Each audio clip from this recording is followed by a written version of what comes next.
Hello book lovers, welcome to Uncommon Reader. I'm Daniela. So good to be back here on BookTube. It's been quite a couple of weeks here at home.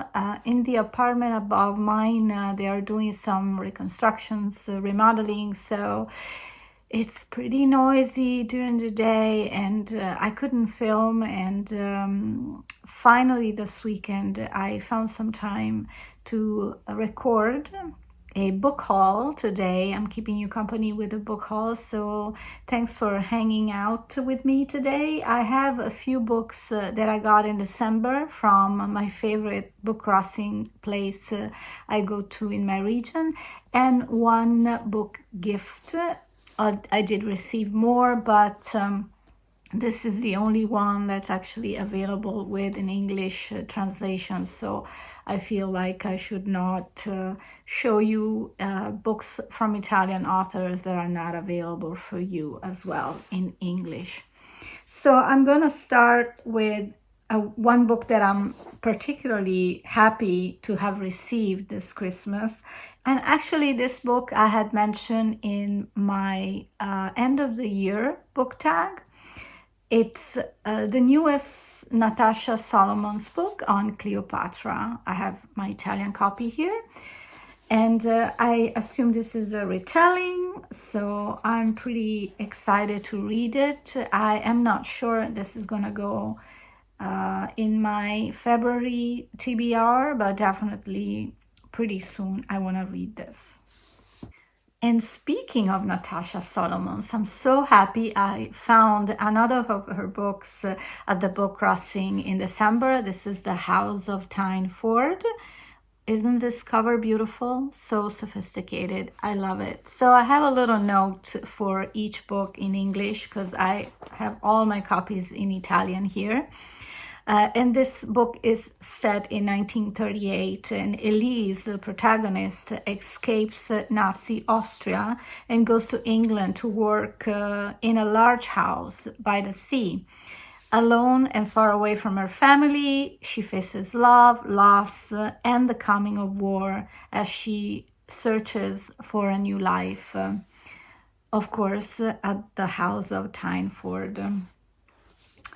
Another woman writer which got me pretty intrigued with The Vegetarian. This is Hong Kong with Human Acts, and this novel follows the aftermath of a violent student uprising in South Korea, showing how ordinary people suffer, remember, and try to hold on to humanity after a brutal massacre.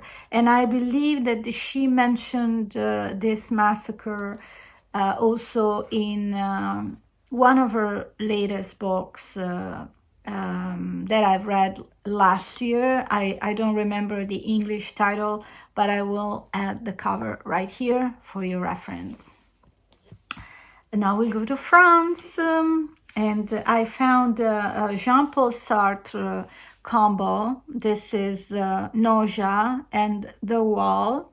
And Nausea especially tells the story of a lonely man who slowly realizes how strange and meaningless life feels and struggles to find purpose in a world that suddenly seems overwhelming. So I guess some themes of depression as well here. And I look forward to discover this author because I'm quite enamored with his life companion, Simone de Beauvoir, which I finished reading in December, her second autobiographical book. And of course, I can't remember the title in English right now, but I will talk about it soon on the channel. Another French writer, Dominique Lapierre, and this is The City of Joy, a novel that follows a priest, a poor Indian laborer, and a young American doctor whose lives meet in the slums of Calcutta, showing extreme poverty, suffering, and inequality, but also hope, kindness, and belief that life is still worth living. how interesting that we find the spirit of life where there's poverty. And this is something that I've also felt so strong while reading Shantaram, which was my favorite read of 2025.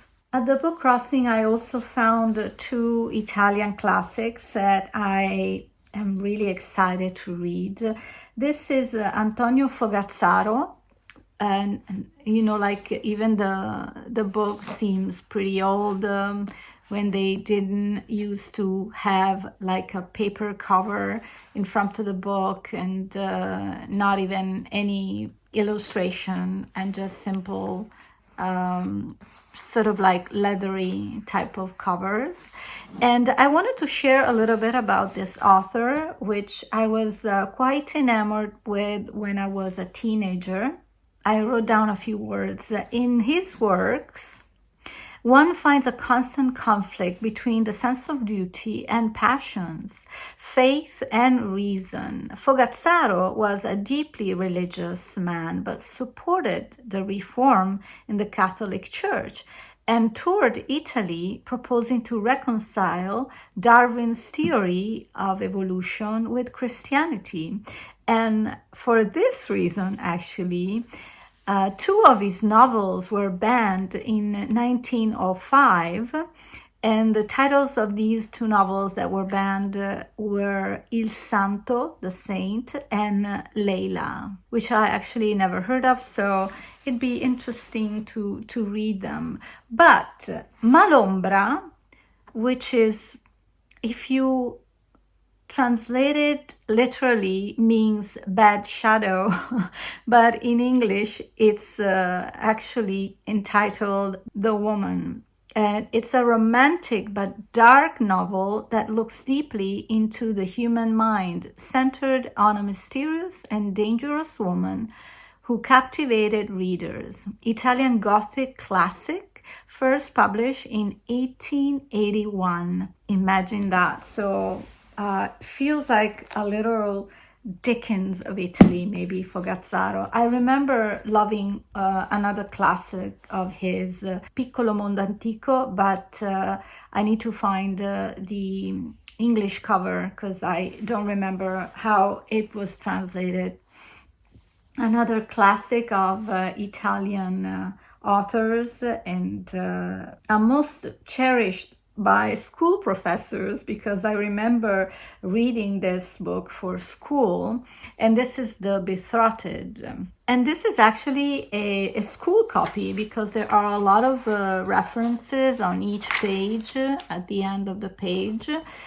And I'm looking forward to reread this book because, you know, as it happens when you're reading books for school, you're never excited about. But I think for my very bad memory, there were some parts that were quite interesting. The Betrothed by Alessandro Manzoni is set in the 17th century in Lombardy, and the protagonists are Renzo and Lucia, whose love is thwarted by a tyrant's cruelty, forcing them through separation, danger, and social turmoil in a powerful tale of love, faith, and oppression.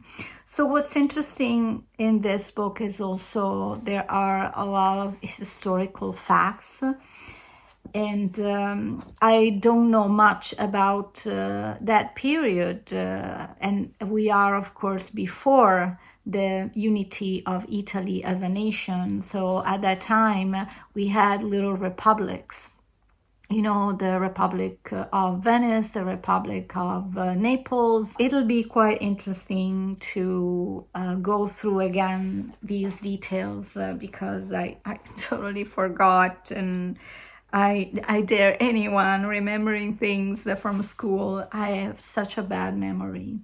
Now we go to England, and I'm so happy I found two books by Iris Murdoch, which I am collecting.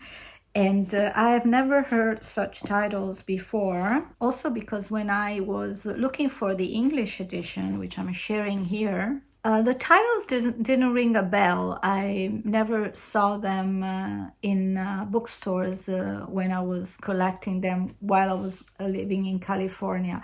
So this is Il Sogno di Bruno, Bruno's Dream, which has quite an intriguing story. Bruno is nearly 90, obsessed with his past and a passion for spiders. He is the center of a complex web of relationships involving his estranged son, his hapless son-in-law and his mistress, and her twin cousins, and two vengeful and mischievous characters. So Iris Murdoch and relationships. That's what she does best. Very intricate plots. And the other book is The Time of Angels. And I think this also is a very intriguing story. After the war, several people share life in a damaged city church. At the center is Karel, a priest who has lost his faith. And their lives clash and unfold around him. So I guess he's supposed to help the people around him with hope and comfort, but he's pretty much in need of comfort himself. So it'll be quite an interesting read. I look forward to it. Last but not least, here's Simone de Beauvoir. We spoke about Sartre before, and now here she is with the Mandarins. I purchased this book using a gift certificate, and I'm pretty stoked to read this one pretty soon, as finishing her second biographical book that was covering her life in the 30s and in the 40s. So she was covering also a lot of the Second World War and also the liberation, when the Nazis escaped Paris. This is a book that sort of is a continuation because it takes an unflinching look at Parisian intellectual society at the end of World War II, in fictionally relating the stories of those around her, Jean-Paul Sartre, Albert Camus, among others. So de Beauvoir dissects the emotional and philosophical currents of her time. At once an engrossing drama and an intriguing political tale, The Mandarins is the emotional odyssey of a woman torn between the inner desires and her public life. Can't wait to read this one too. And that's it. This is my return book haul. I hope you enjoyed. And I look forward to see you back soon here on Uncommon Reader. I hope this weekend I can make a few videos so I can resume publishing videos at a regular basis. It's good to be back, and I look forward to chat with you in the comments and see how have you been. Take care for now, and happy readings. Ciao!